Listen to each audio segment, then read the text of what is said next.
All the nature update. Yung bukas, Independence Day. Yung Kapuso Artist Participation with the cast of Pulang Araw. And si Alden Richards sa Rizal Park, Davao City. 8 a.m. Saka meron pa siyang Kapuso Fans Day. Dalawa ganap ni Alden. Kasi ito pa yung IG story ni Alden. Yung pinakita kagabi Yung teaser for Pulang Araw. Grabe yung mga cast ng Pulang Araw. Grabe si Alden dyan. Ito pa yung IG story ni Alden. And na-miss ni Alden. Joji din. Yan, magkikita na yan. Hello Love Again, Kas. Yung interview kay Alden. Ano ba? Well, basically, yung love for the people that matters to you. I think that's one of the common denominator natin. Tapos, at the same time, you fight what is right and just for you and for the people around you. I think that's one of the things na magkatulad natin. Pero ang hindi, malandi siya. Malandi siya yung barko. Laging mainit ang ulo.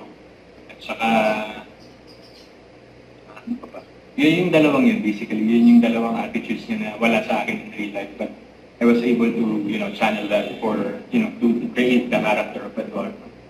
Well, what I really appreciate about Barbie over the time na makakilala kami, and I've been working with her sa mga episodic projects lang. I think this is the first time that I was able to work with her for a full-time series. So, what I really comment about her is her dedication to the craft and how she makes herself better every project.